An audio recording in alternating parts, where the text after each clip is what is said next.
Ah, your return. So is there more to report to me, mademoiselle? It occurs to me in spite of everything that the murder may not have to do with the Armstrong case at all. We have much evidence pointing to the existence of an outsider aboard the plane. One who disguises himself, uses shelters to coal, then vanishes into the snow. What do you think?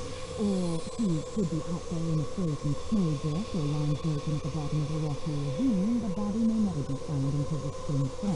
I enjoy the investigation, monsieur. I certainly do not enjoy the fact that a man has been killed. And that is everything I have discovered so far. We progress, mademoiselle. Let us see what we can learn. Greta Olsen was Daisy Armstrong's nurse.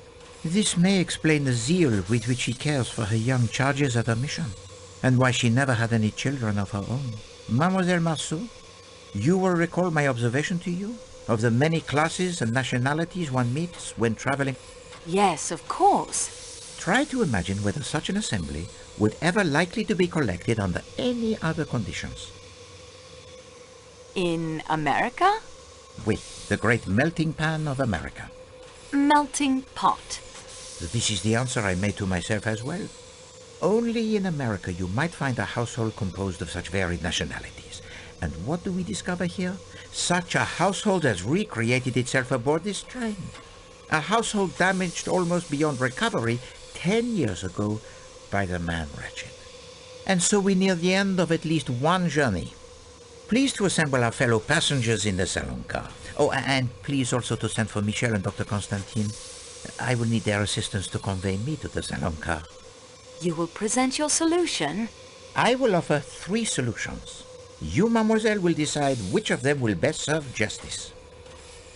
Eh bien, messieurs, we have before us a most delicate operation. Transferring the person of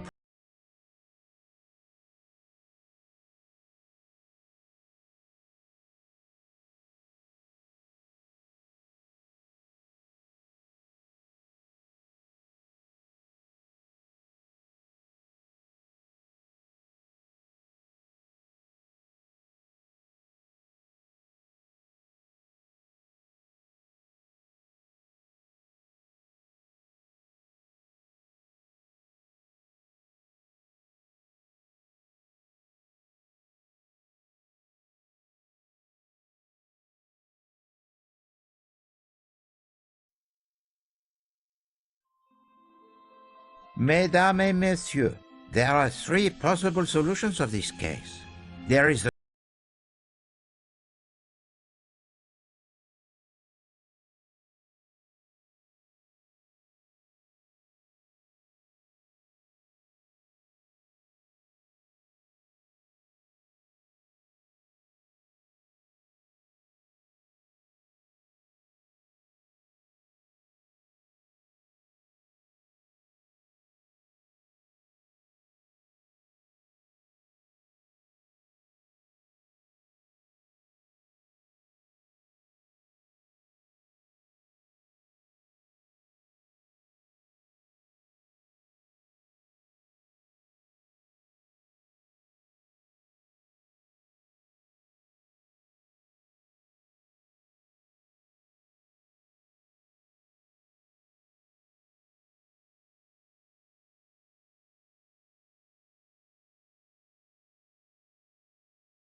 from an unknown enemy.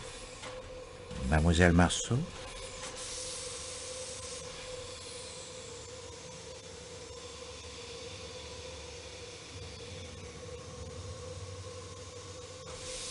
The tone of these letters suggests an enmity born in the American underworld, of which Monsieur Ratchett was once a part. A former colleague in one of his kidnapping schemes? Who knows? We have the evidence of a detective Monsieur Ratchett hired to protect him. The detective is Cyrus Hardman, posing as a salesman of typewriter ribbons. The evidence of Monsieur Hardman, who is indeed a detective hired to protect Monsieur Ratchett, gives to us a description of a small, dark man with a womanish voice. Except for the voice, this description would only fit 2 men on this train. Matteo, the Athens-Paris coach attendant, and Dr. Constantine. Yet Monsieur Hartmann's vigilance during the night shows that no one could have passed from the Athens-Paris coach to the Calais coach without his seeing them. So anyone in that coach must be exonerated. The enemy actually came aboard the train at Belgrade one of 2 ways.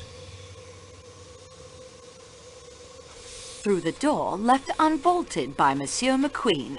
This enemy was disguised, leaving behind a button in Madame Hubbard's room when he used her connecting door. Mademoiselle, the disguise?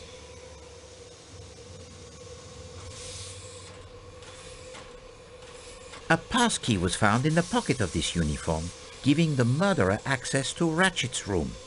Ratchett was under the influence of a dose of his sleeping draught, light enough to wake him, but strong enough to prevent him from struggling as the killer left through the connecting door. Masterman confirmed the dosage of the sleeping draught. Oui, he did. Well, the murder weapon is obvious. Mademoiselle?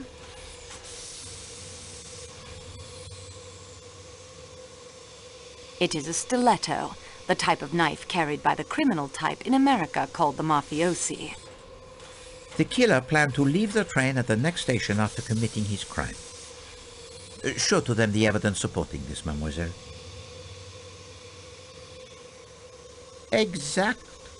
The avalanche prevented him from reaching Broad. Even so, he went through with the crime and then hid himself. The killer hid in an empty room in the Athens-Paris coach. At first, in the Athens-Paris coach. Then later, it is in the hut. Mademoiselle found the uniform and the stiletto. But the killer had fled. He may have escaped down the mountain, or he may have come to his just reward somewhere out there in the snow. I think you will agree that we had followed the trail as easily as if we were tracking the footprints in the snow.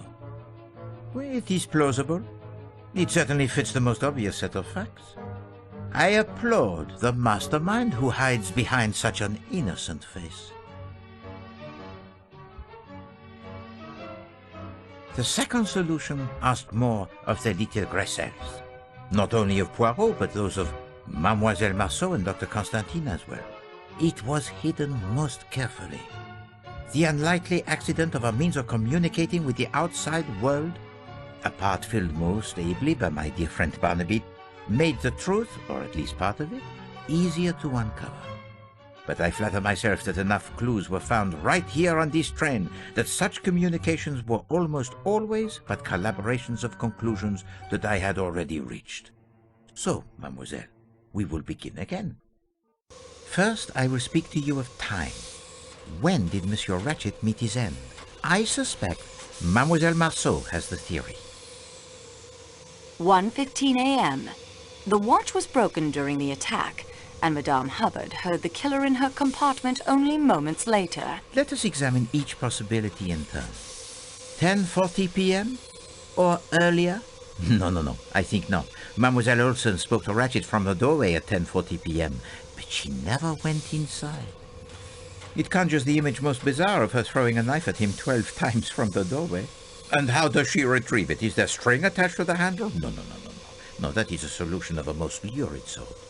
12:37 a.m.?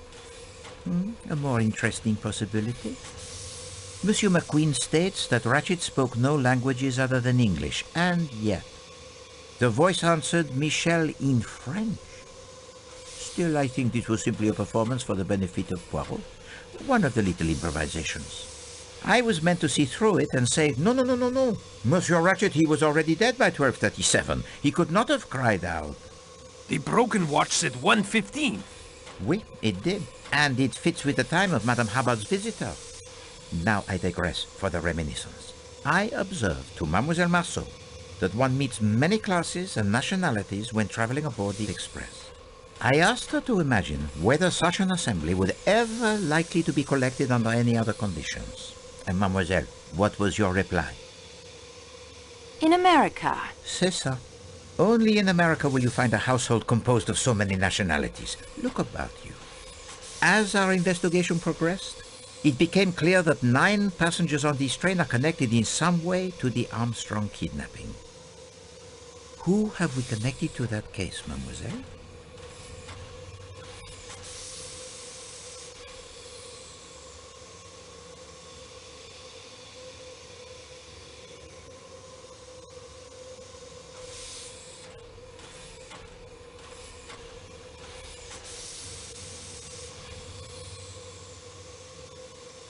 Mary Debenham, Princess Dragomirov,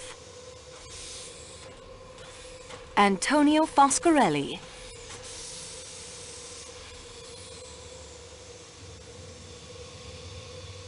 Cyrus Hardman. Can you really think that illustrates my point?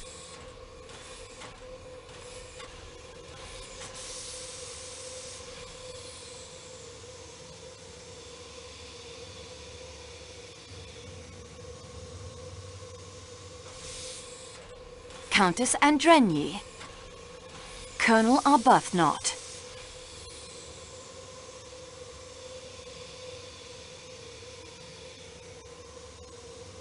Hector McQueen, Edward Masterman, Greta Olson, Hildegard Schmidt. None of the above. Précisément. These 4 alone, amongst the occupants of the Calais coach, would appear to have no direct connection with the Armstrong case. Yet I was struck by the curious coincidence that everyone in the Calais coach had an alibi. And these alibis are sometimes corroborated even by those not connected to the Armstrong affair. One of you stated to Mademoiselle Marceau that while Monsieur Ratchett got what he deserved, you would have preferred to see him properly hanged. The trial by jury is a sound system. Who said that, mademoiselle? Colonel Arbuthnot. Just so. Colonel Arbuthnot. Now that struck a chord with Poirot. I sat back and thought, a jury is composed of 12 people. There are 12 passengers in the Calais coach, discounting myself and Mademoiselle Marceau. Ratchett, he was stabbed 12 times. And the reason the Calais coach was filled in the middle of the winter was explained.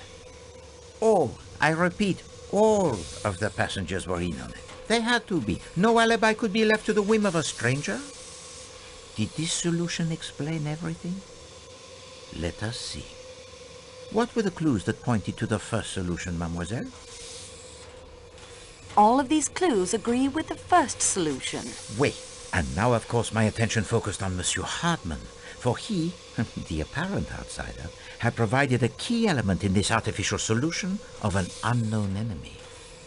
How to explain his complicity? And then I remembered that Mademoiselle Marceau had told to me 2 suggestive moments during 2 different interviews with Monsieur Hardman.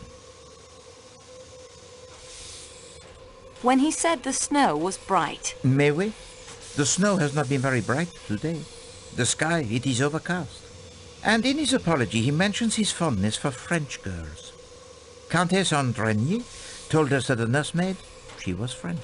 Her name was Suzanne. Our young friend Barnaby Lewis confirms via the ham radio that her full name was Suzanne Ferrier, and that she was born near Paris. So, it is not so much a leap, I think, to wonder if perhaps the man from New York and the French girl working there might not have formed the attachment.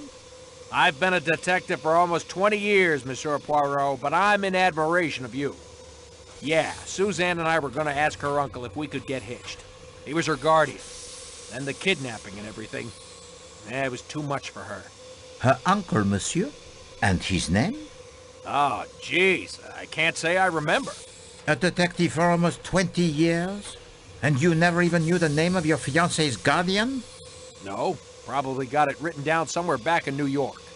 Enough of this foolishness. I can guess his name right now, and so I expect can Mademoiselle Marceau.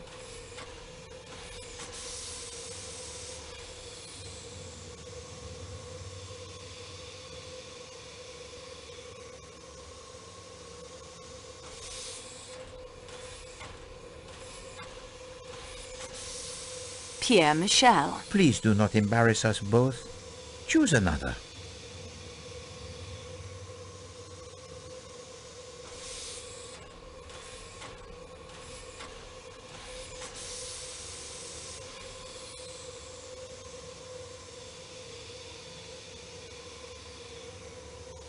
Monsieur Ferrier. The picture in your valise, it is that of you, your sister, and her daughter Suzanne? Oui, monsieur. After my sister and her husband died in a car crash, I raised Suzanne as my own child.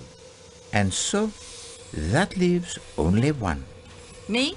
If your tenant is one of your killers, Mr. Poirot, that makes you 12. You don't need me. No, madame. I have come to the odd conclusion that the person who has taken no part in the crime is the one who would be considered most likely to do so. I refer to Countess Anne Ranier. Her husband swore on his honor she did not leave her room last night. A count from a noble family? A rising young star in the Hungarian diplomatic service? Such a man does not swear upon his honor lightly. No, it is much more probable that he tells the truth. And it is the devoted husband who, so to speak, takes his wife's place. So you see, madame, we are back to 11 without you. Well, I never. Wait until my daughter hears about this. Why not tell her now? She is sitting there right beside you, Madame Arden. You are the instigator, or the director, I should say, of this entire performance. You, who Mademoiselle Debenham so rightly called the strongest character among us. And there you have it. Does this second solution explain everything? Let us see. Mademoiselle Marceau, what was the real murder weapon? But of course, a drama planned this carefully does not include the blood-stained stiletto with the fingerprints of some unknown.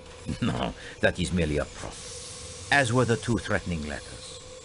The burned note, of course, was a real threat. The conspirators most assuredly did not want this murder tied to the Armstrong kidnapping, and the true weapon, with no incriminating mark upon it, might never have been found if it had been thrown inches further. Bloody steak knives aren't balanced properly for throwing. My hat's off to you, though, Miss Marceau. When I saw where it landed, I wasn't about to crawl out there and end up at the bottom of that ravine. Took some nerve doing what you did, and there's no denying it. Hear, hear. So, the improbable differences in the stab wounds is now explained. 2 so-called clues were dropped in the dead man's compartment. Mademoiselle?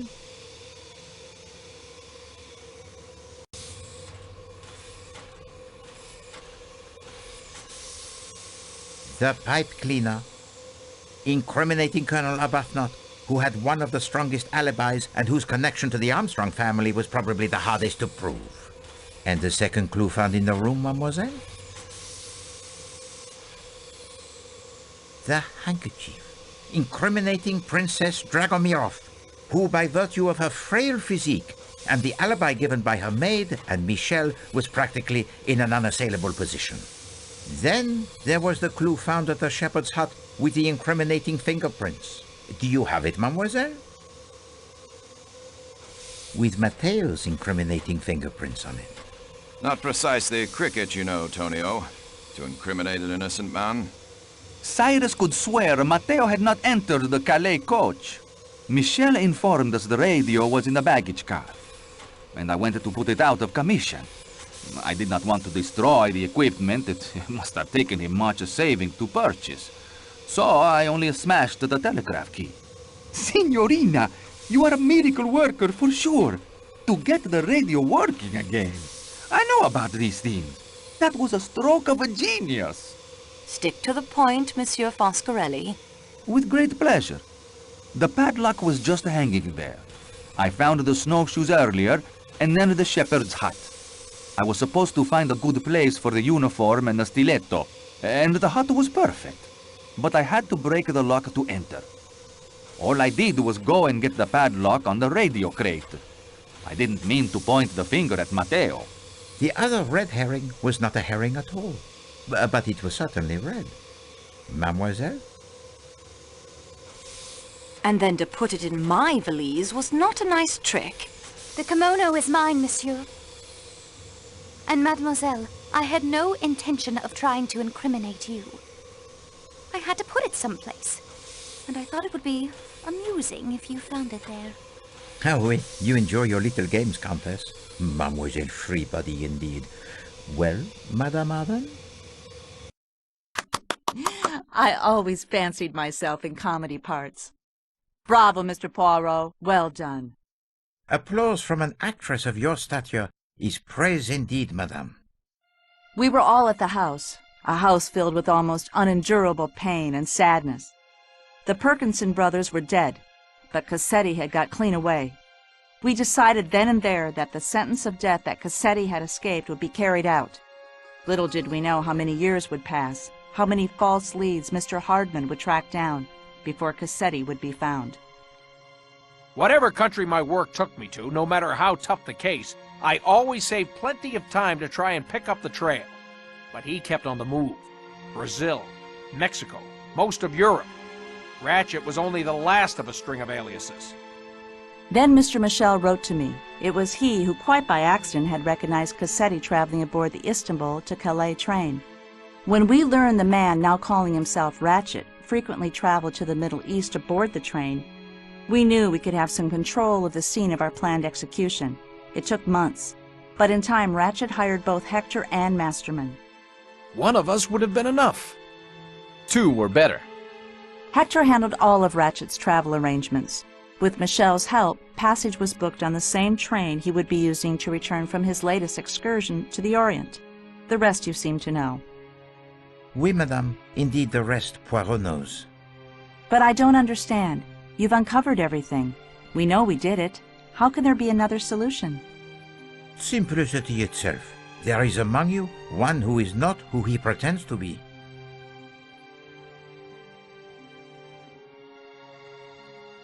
With the help of Mademoiselle Marceau, I will now present you with those clues which fit neither solution so far proposed, and present you with a truth that will surprise even you.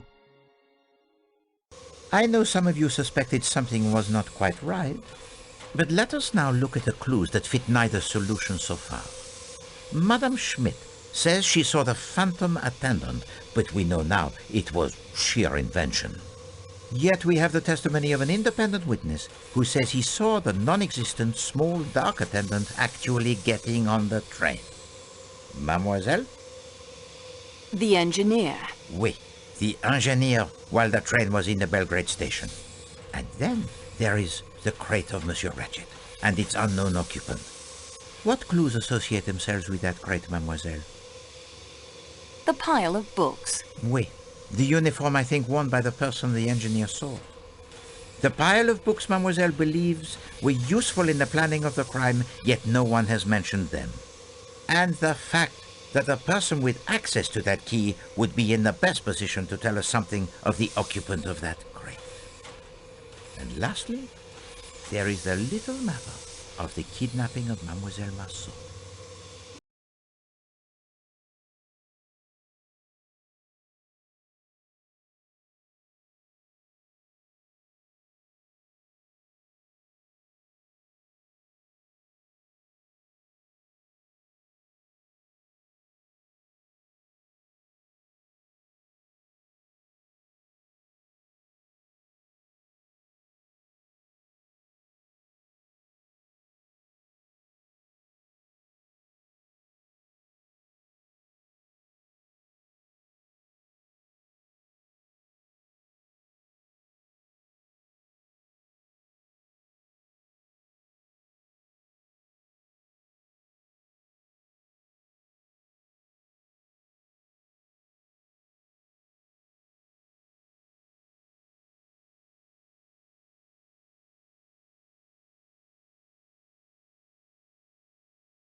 And just as surely my wife.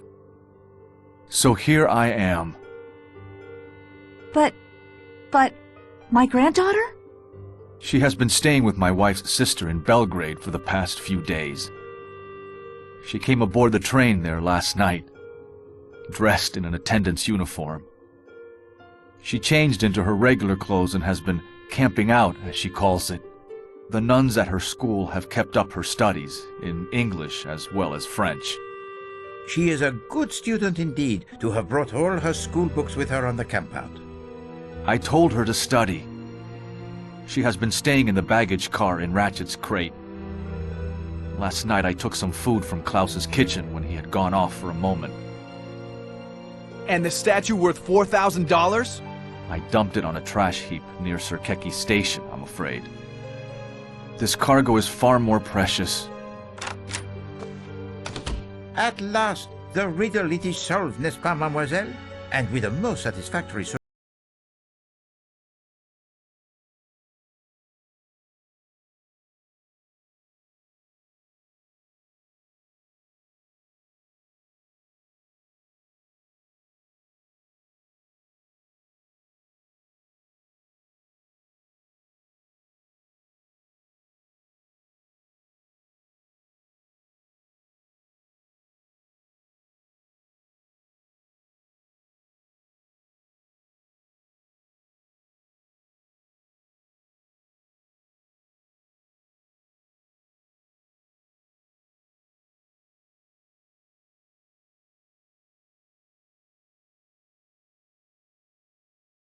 Mademoiselle Marceau, while they enjoy this brief moment before you render your final decision, let us, you and I, see whether you are up to the challenge that Poirot presented to you when our investigation began.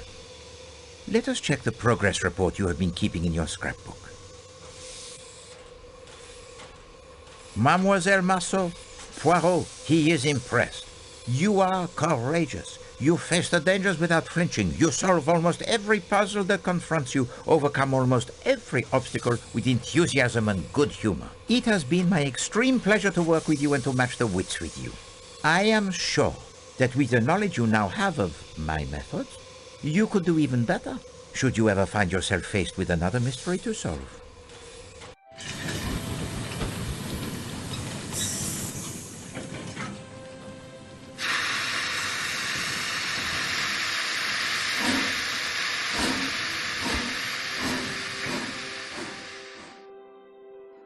You are the representative of the train company, Mademoiselle Marceau. You have been instrumental in assembling the evidence that pointed to the solutions I have now shared. And you have been ill-used. I am truly sorry, mademoiselle. I left you all of your belongings in that box except the one I needed back, the key to the security room. You now know why. My precious cargo had to eat. You have proven to be most ingenious. Twice you almost discovered my secret passenger. I left the parasol for you to discover. I had no doubt you would free yourself. If not, I would have found an anonymous way to inform someone of your whereabouts. I understand why you did it. As Monsieur Parkinson so rightly observes, you have proven your grey cells to be almost equal to those of Hercule Poirot. So, what do you say, Mademoiselle Marceau? Which solution shall we present to the Yugoslavian police in Broad? Silence, s'il vous plaît. It is now time to hear what Mademoiselle Marceau has decided. Here are my thoughts on the first solution. It is not the truth, but fits the facts, at least one set of facts, and it will be the simplest by far to explain. My opinion of the second solution is this. It is at least most of the truth, as much as 12 people in this car knew. They are self-confessed murderers, and yet, no, that word is wrong. Justice was done here. Of a kind, perhaps not the justice I would have preferred. In that, I agree with Colonel Arbuthnot, but still, can there be anyone, knowing Ratchett and knowing these people as well as I now do after only a few hours, who can't see the rightness of their cause? These are my feelings about the third solution. It is the whole truth. More heartache than even these 12 people knew. And it must stop somewhere, mustn't it? There are lives to build and rebuild here. I think of Greta's words on her postcard, and of the family that had one last day in the sun at Coney Island before the storm engulfed them. I think they all, including Monsieur Perkinson, deserve a chance in the sun again. Therefore, it is my belief, Monsieur Poirot, the first theory you put forward was the correct one. An unknown enemy of Monsieur Ratchett, whom the murdered man feared, sneaked aboard the train disguised as an attendant and is responsible for the murder. Unfortunately, he is still at large, or lies frozen in a snowbank somewhere awaiting the spring thaw. I suggest that is the solution we offer to the Yugoslavian police when we arrive in Broad. Dr. Constantine,